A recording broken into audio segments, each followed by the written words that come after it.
aku wis tak pundhut garwa kalawan Sinuwun Prabu Angling Darma.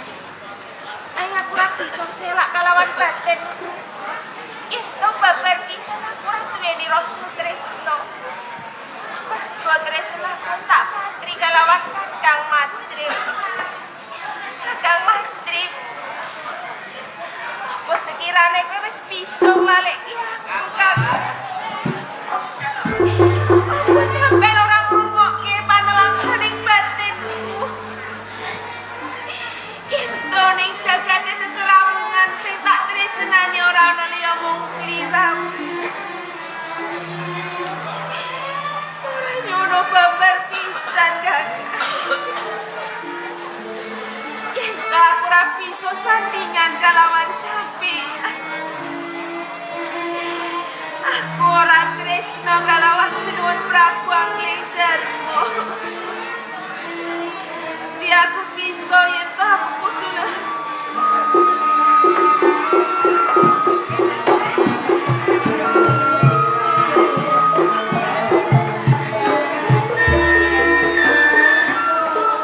Setiawati, sliramu cumondhok ana ing Praja Malapati wis sak mentara suwe nanging bebasan anggonku ngrimo marang sliramu lampis tumang karo sak merak ning nyatane apa pakulehku kula nyuwun pangapunten Sinuwun Prabu. Kula kinten pinjanuga mangertosi. Bilih kula menika boten tresna dumateng panjenengan. nanging witing tresna kuwi jalaran saka kulino kalamun sliramu wektu dina iki ora duweni tresna nanging kalamun cedak lan cedak tak kira bakal tukul tresnamu sing dadekake gelaning atiku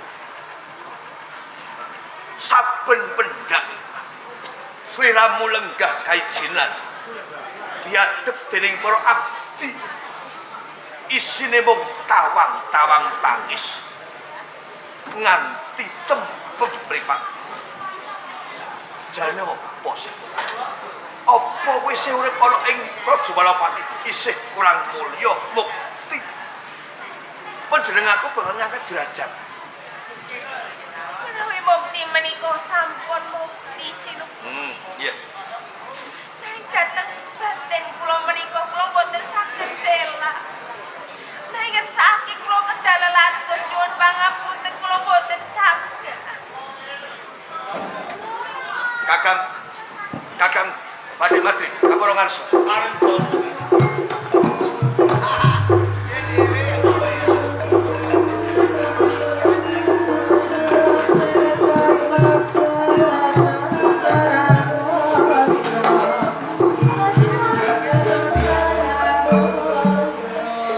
nembe menapa Kakang Nembe kemawon kula netepi kewajiban.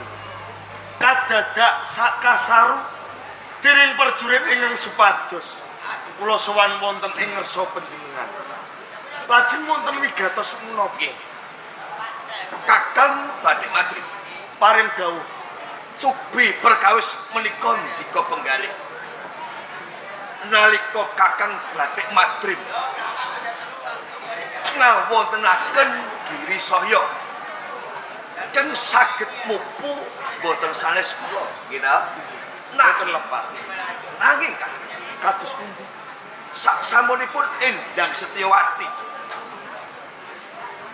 kula boyong wonten ing Praja Malapati mongko samudang mung emanipun Endang Setiawati boten kersa lados dumateng menika Pilah dalem ingkang kula suwun ingkang supados kula badhe nderek ripih dumateng adik kula Setiawati. ngaten nggih menawi kados ngaten Endang Setiawati kula prasakaken dika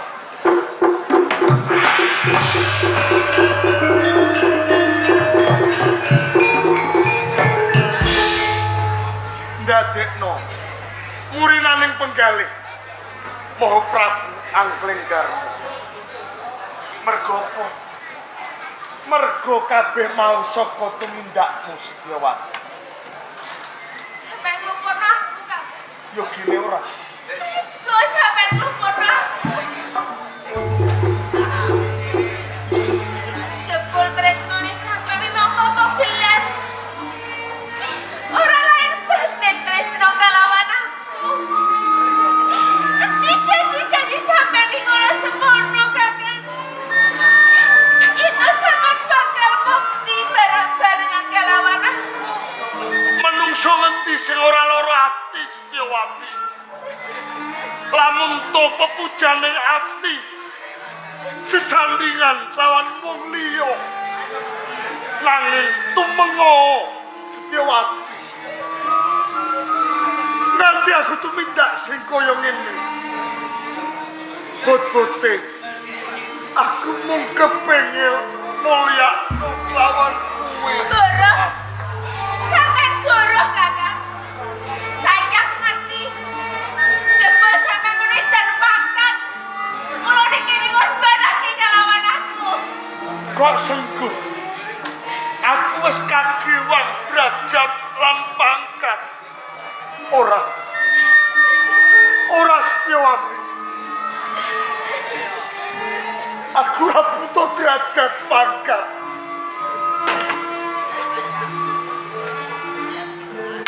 Nanging ngertenono. Ana ing percapan Untara Segara. Kae ana wong tuwa. Panggedange wong tuwa. Yen to titise bisa urip mulya. Mongko Bapa Manik Sutra wis tak anggep minangka wong tuaku dhewe. Kanggo males budene Bapa Manik Sutra. Sak temah aku lila lan legawa. Yen to pepujaning atiku sesandingan lawan wong liya Setyawati. Wiwit pelan aku padha reruntungan. Babar pisan aku durung tau jaluk lan kowe. Dino iki aku mung jaluk lawan kowe sawiji. Tresnanono Maha Prabu Angling Darma Setyawati.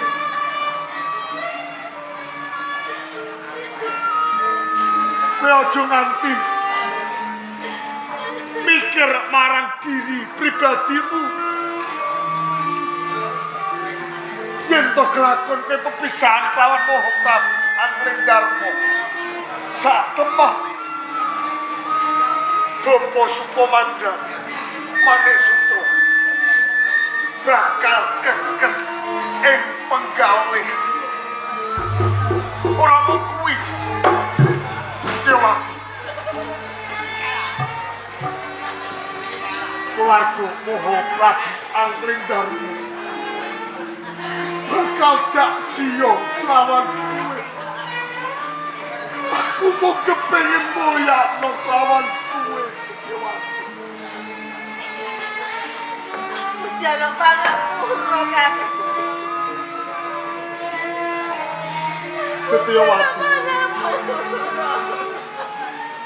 Kae ana tetemungan tresno ora kudu ndarbeni. Nanging tresnaku kelawan kowe pinangka sumpahku duk nalika semono. Kegawa nganti tumekaning pati. Setyawati. Wiwit dina iki anggonmu tresna kelawan aku. Pandemo sak jerone lalekke nalika semono kowe ngiket janji kelawan aku. Aku lilo Setyawati.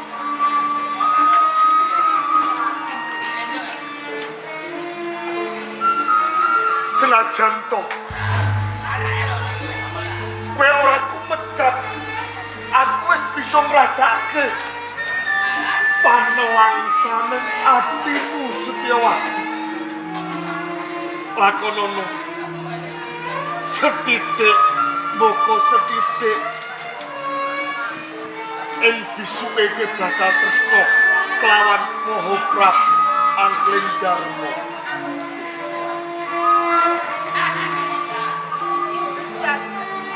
Setyawati,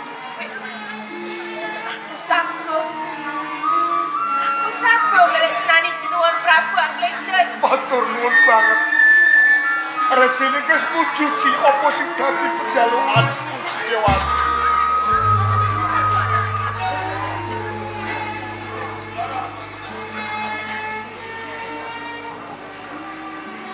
Raden Nono,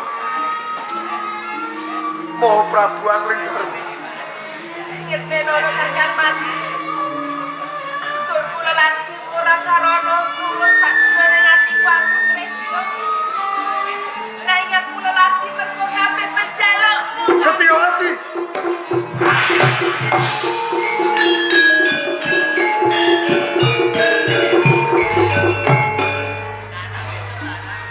Muga wae Setyawati bisa tresna kelawan Maha Prabu Angling Darma kanthi tulusing ati.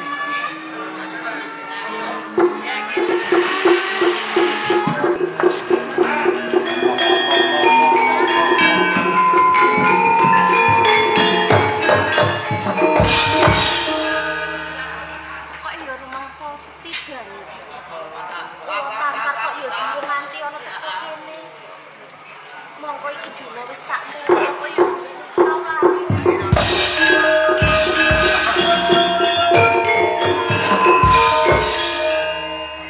Nuwun sewu Guru Nagagini.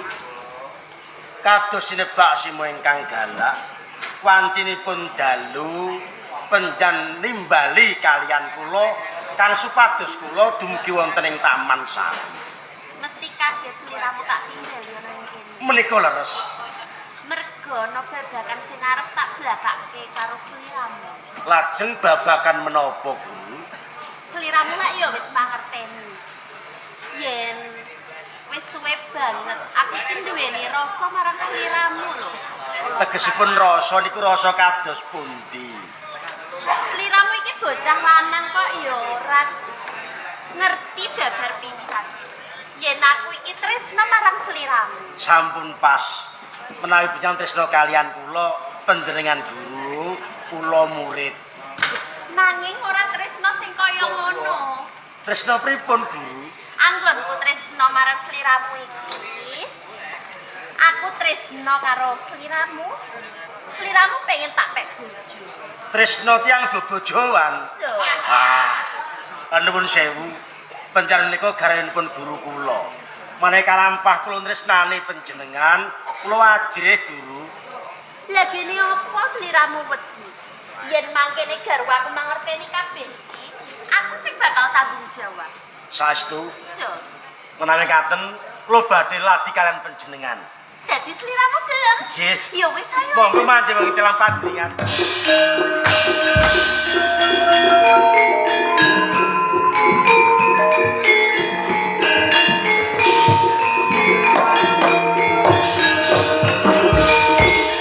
Kok dadak diganjel iki nggih napa to, Guru? Aduh. Enak-enak. Malah ampun goyang-goyang to nek uga mengke. Jebul kados ngaten. Kan Mbok Nagagini tumindak selingkuh karo Letampah. Oh, ya.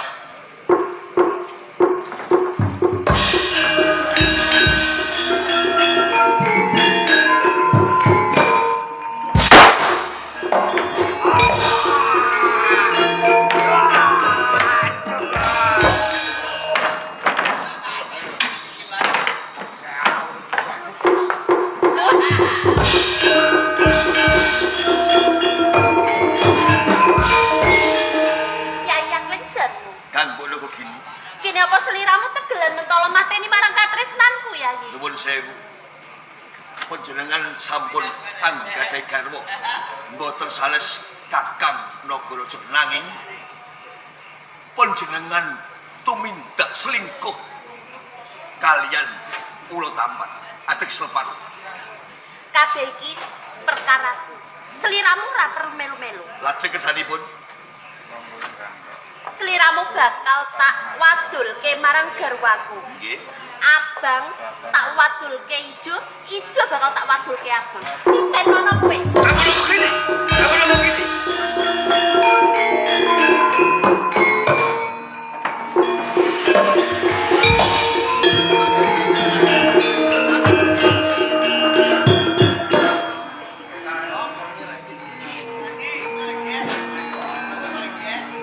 Langkah swarga, Mas.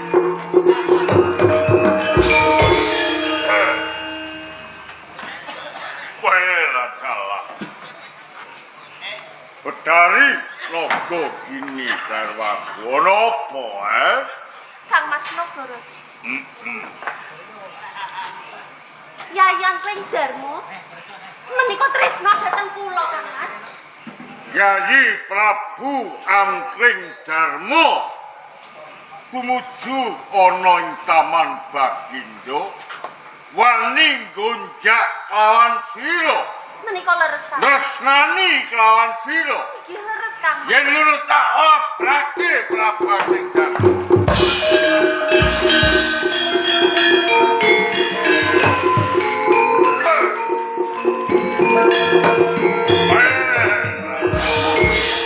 Kakang Nagaraja.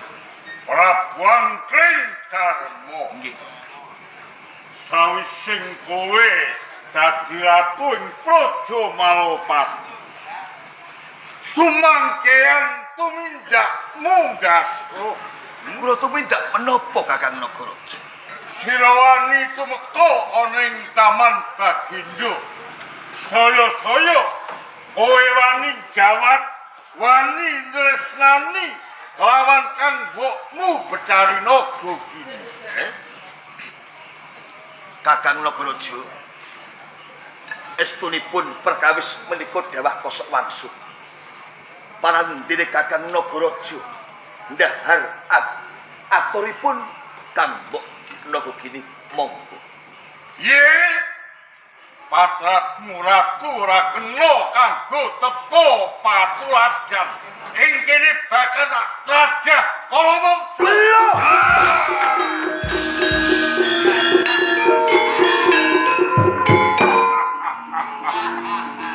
Prabu Angkring Darmo lho kowe cek kocelan.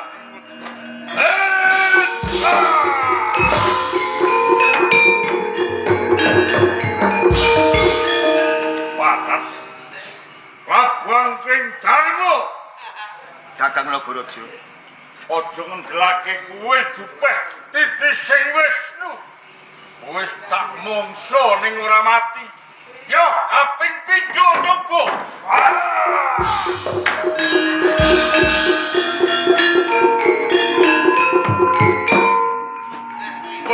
Lho. Puisi jalan ning jero.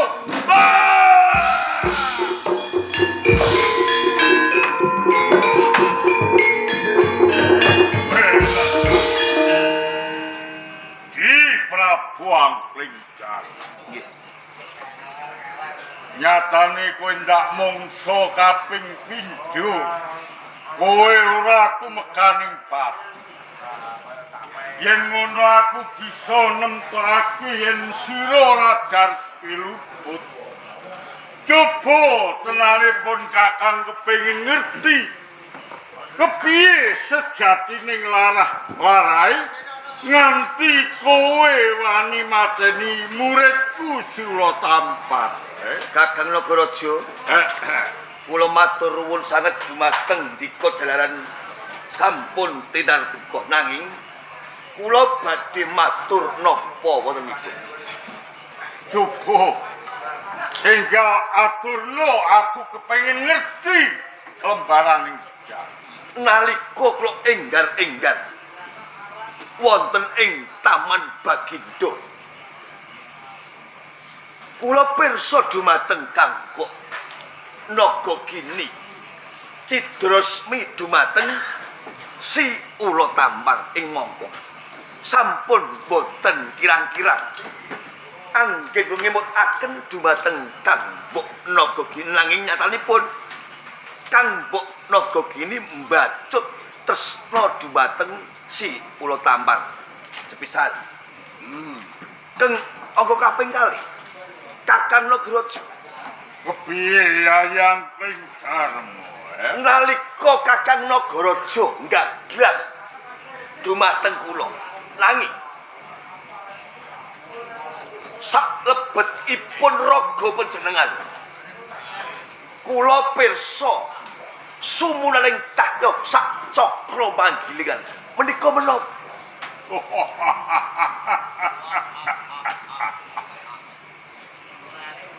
Yayi Prabu Pringdarma. Kakang Nagaraja kados pundi? Ya, sawise aku midhangetake apa penggok ngendikake. Pisan perkara garwaku Nagagini lawan Si Ula Tampar. Iki jebul sing tumindak selingkuh ora liya garwaku Si Nagagini. Estunipun kados ngaten. Nggone matur marang aku bebasan dandang dionekke kontol-kontol di onekake dandange.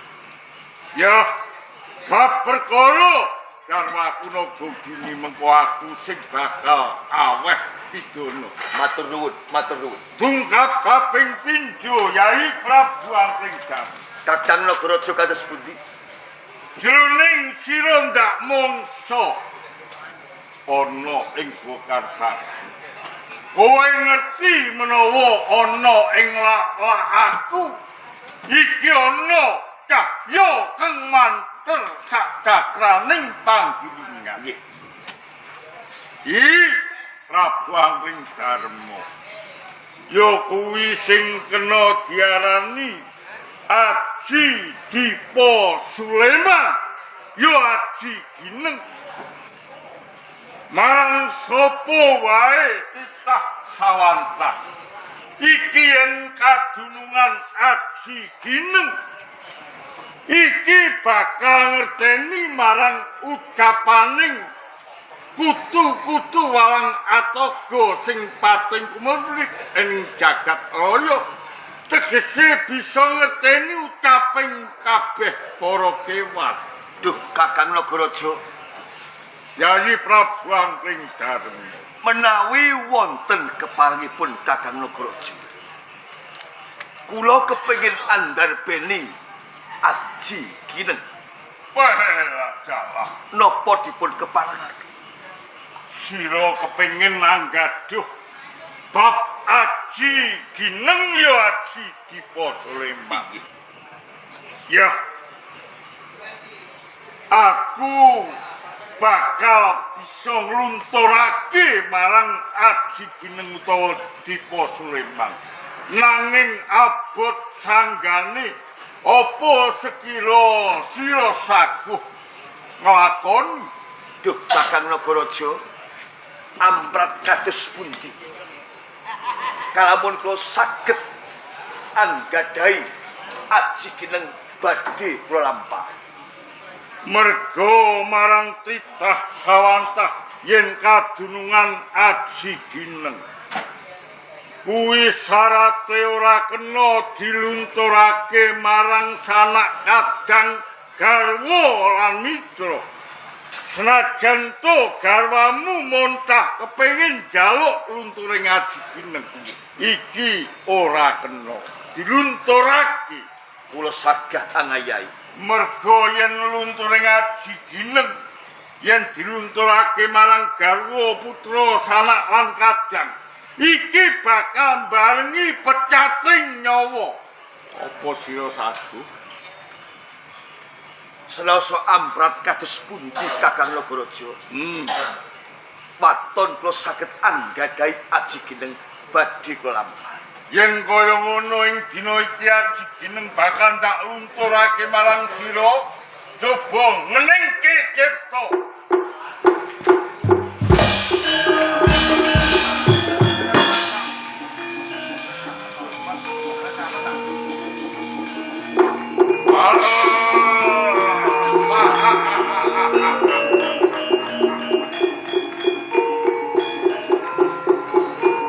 Kyai Prabu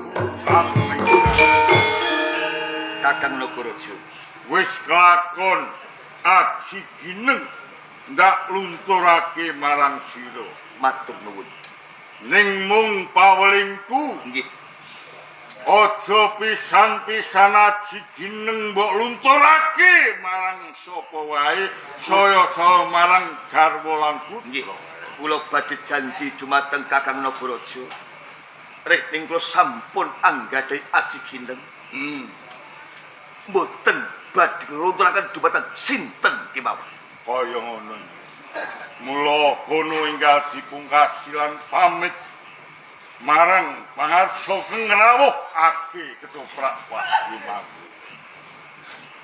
Para pamirsa budaya, nggih menika lelampahan Madrim Sayembara. Monggo sedaya kaluputan dipun pendhem wonten bumi kiri Pangapura. Mugi-mugi nukul aken kaharayon. Rahayu, rahayu, rahayu.